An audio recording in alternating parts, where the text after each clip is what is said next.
Hello అండి, అందరికీ నమస్కారం. ఈరోజు మన స్టోరీ వచ్చేసి mister gentleman, company CEO and college student part 4. So late చేయకుండా స్టోరీలోకి వెళ్ళిపోదాం.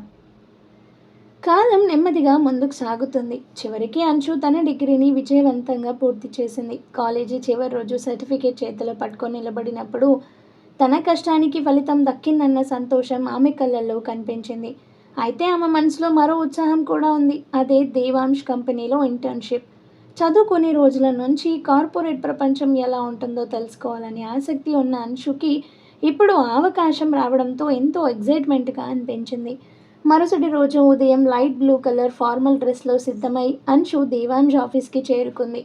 నగర మధ్యలో ఆకాశాన్ని తాకే అంత ఎత్తులో ఉన్న గాజు భవనం ముందుకొచ్చి నిలబడగానే ఆమె కాసేపు ఆశ్చర్యంగా చూసింది. భవనం బయట అందమైన ల్యాండ్స్కేప్ గార్డెన్, లోపలికి అడుగు పెట్టగానే కనిపించిన విశాలమైన రిసెప్షన్, గోడలపై కంపెనీ విజయాలని చూపించే డిజిటల్ డిస్ప్లేలు, ఉద్యోగులు వేగంగా తమ పనుల్లో నిమగ్నమై ఉండటం అన్నీ చూసి ఆమె మనసులో ఒక్కటే అనిపించింది, వావ్, నేను నిజంగానే ఇక్కడ పని చేయబోతున్నానా అని.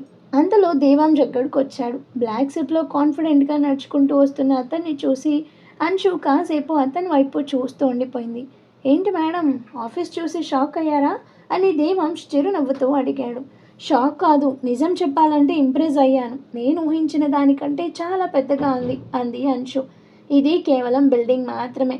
ఇక్కడ అసలు విలువ మనుషుల్లో ఉంటుంది, వాళ్ళ ఆలోచనల్లో ఉంటుంది అని దేవాంశ్ చెప్పాడు. సరే సార్, మరి నా పనేంటి అని ఆమె సరదాగా అడిగింది. ముందు నన్ను సార్ అని పిలవడం ఆపు. ఆఫీస్లో అందరి ముందు పర్లేదు, కానీ మన ఇద్దరి మధ్య దేవాంశ్ అని పిలువు.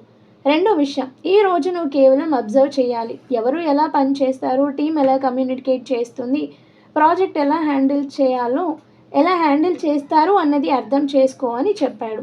ఆ తర్వాత దేవాంశ్ ఆమెని మొత్తం ఆఫీస్ చుట్టూ తిప్పాడు. Design team, development team, marketing department, conference halls, cafeteria, ప్రతి విభాగాన్ని వివరంగా చూపించాడు.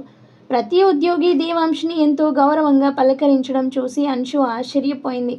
అతను కేవలం కంపెనీ యజమాని మాత్రమే కాదు, ఉద్యోగులందరికీ దగ్గరగా ఉండే నాయకుడు అని ఆమెకు అర్థమైంది.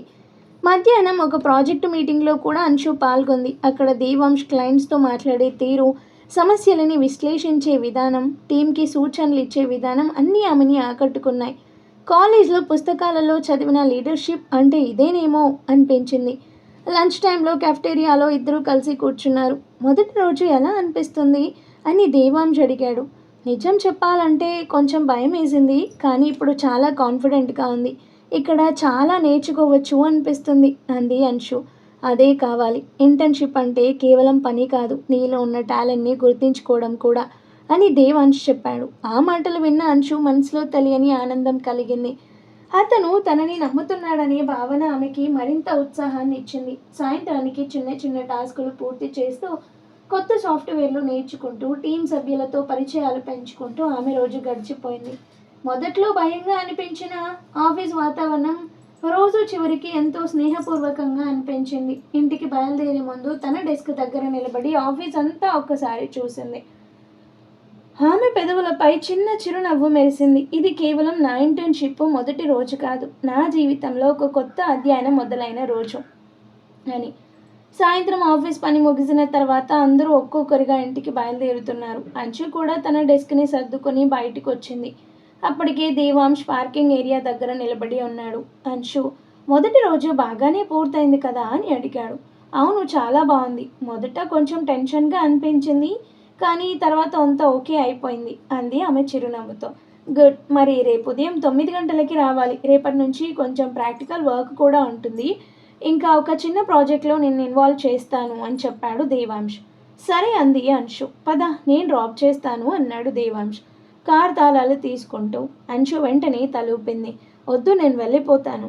ఎందుకు ఈ టైంలో ఒంటరిగా ఎందుకు వెళ్తావు? నేను మేనేజ్ చేసుకోగలను. మొదటి రోజు కాబట్టి అందరూ ఇప్పటికే చాలా హెల్ప్ చేశారు, ఇంకా ఇబ్బంది పెట్టడం ఇష్టం లేదు అంది. దేవాంశ్ కాసేపు ఆమెని చూసి చిన్నగా నవ్వాడు.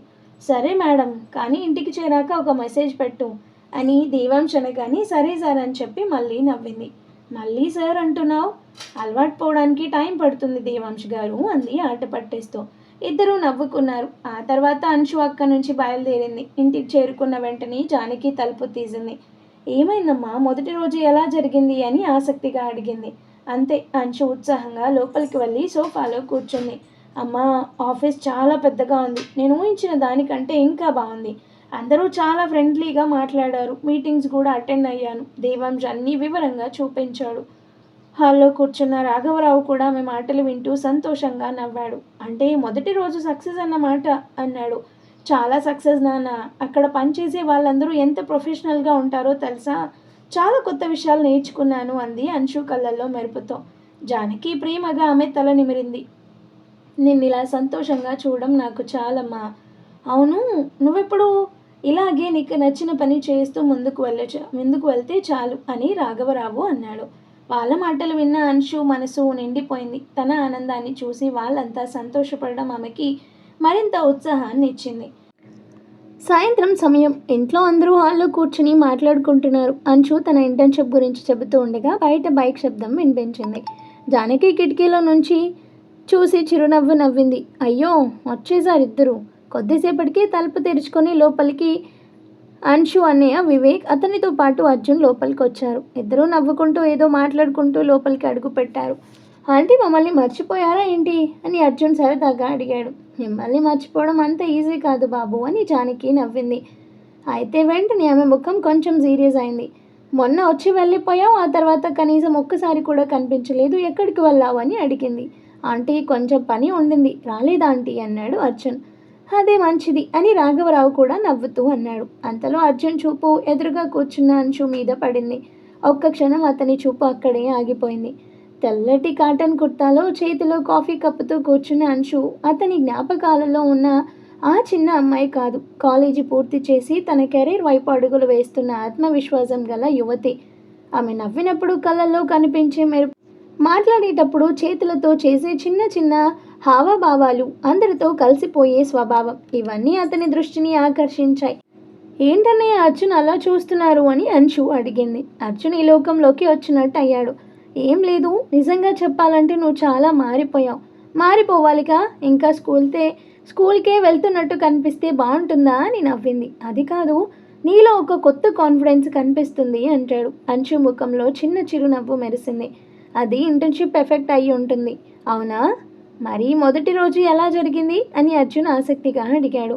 అంతే, అంచు తన మొదటి రోజు అనుభవం మొత్తం చెప్పడం మొదలుపెట్టింది. ఆఫీస్ ఎలా ఉందో, ఎంత పెద్దదో, అక్కడి వాతావరణం ఎలా ఉందో, కొత్తగా ఏం నేర్చుకుందో అన్నీ ఉత్సాహంగా చెబుతుంది. అర్జున్ మాత్రం ఆమె చెప్పే విషయాల కంటే ఆమె చెప్పే విధానాన్ని ఎక్కువగా గమనిస్తున్నాడు. తనకి నచ్చిన విషయం గురించి మాట్లాడేటప్పుడు ఆమె ముఖంలో కనిపిస్తున్న ఆనందం అతనికి చాలా అందంగా అనిపించింది.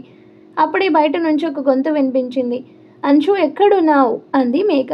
అంశు వెంటనే లేచి తలుపు దగ్గరికి వెళ్ళింది. మేఘ రా. మేఘ లోపలికొచ్చి అందరికీ నమస్కారం చెప్పింది.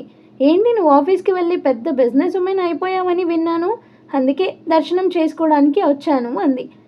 డ్రామా ఆపు అంది అంశు నవ్వుతూ. అది చూసిన వివేక్ వెంటనే అవకాశం దొరికినట్టు ముందుకొచ్చాడు. అయ్యో, మేఘ గారు వచ్చారా? ఈరోజు ఫోన్ ఎన్నిసార్లు పోగొట్టుకున్నారు? మేఘ ముఖం వెంటనే మారిపోయింది. వివేక్, మళ్ళీ మొదలు పెట్టావా? అంటే వీళ్ళు ఎప్పుడు క్లోజ్ అయ్యారనే డౌట్ మీకు వస్తుంది కదా. ఈ 3 months గ్యాప్లో వీళ్ళు మేఘ అంశు వాళ్ళ ఇంటికి రావడం, వివేక్తో క్లోజ్ అవ్వడం జరిగింది. సో అది విషయం. సాధారణమా? నువ్వు నన్ను ఎప్పుడు ఆట పట్టిస్తూనే ఉంటావు. అది నా హాబీ అంటాడు. నేను నీ హాబీ కాదు అంటుంది మేఘ. కానీ నువ్వు చాలా ఫన్నీగా రియాక్ట్ అవుతావు అంటాడు.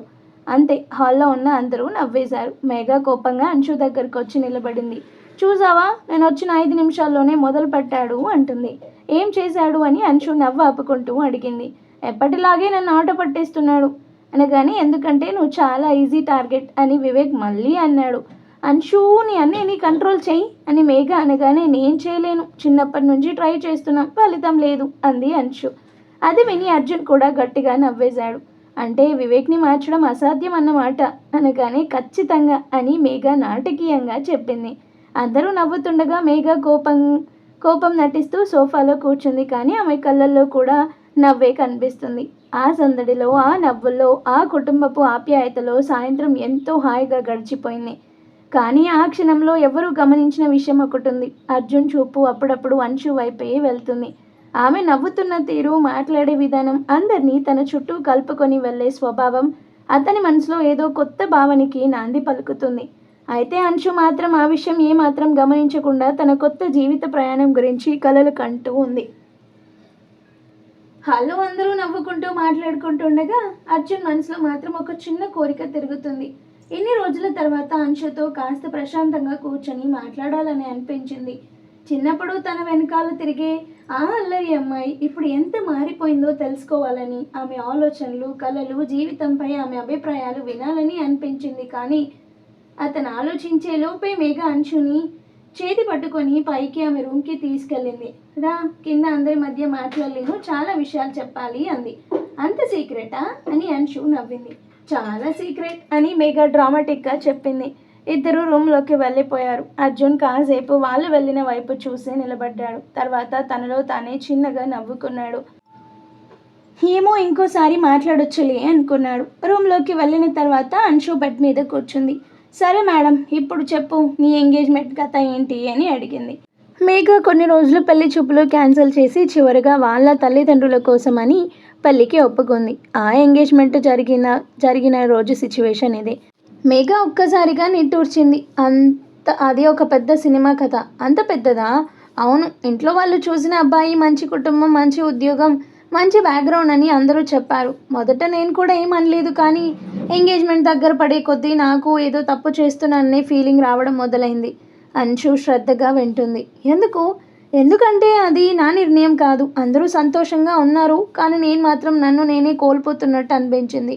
నేను ఇంకా చాలా చెయ్యాలనుకున్నాను. నా కెరీర్ గురించి ఆలోచించుకున్నాను, కానీ అందరూ పెళ్లి గురించి మాట్లాడుతున్నారు. అప్పుడు ఎంగేజ్మెంట్ రోజు కూడా నాకు హ్యాపీగా అనిపించలేదు. అందరూ నవ్వుతుంటే నేను మాత్రమే నటిస్తున్నట్టు అనిపించింది. మేఘ కళ్ళల్లో ఆ రోజు జ్ఞాపకం కనిపించింది. అబ్బాయి చెడ్డవాడు కాదు, కానీ నా మనసు ఒప్పుకోలేదు. అందుకే చివరికి ధైర్యం చేసి ఇంట్లో వాళ్ళతో మాట్లాడాను. వాళ్ళు ఒప్పుకున్నారా? మొదట చాలా కోపపడ్డారు, ముఖ్యంగా నాన్న. కానీ తర్వాత నా మాట అర్థం చేసుకున్నారు. బలవంతంగా జరిగే బంధం ఎవరికీ మంచిది కాదని వాళ్ళకి అర్థమైంది. అంటే ఎంగేజ్మెంట్ క్యాన్సిల్ అయిపోయిందా? అవును.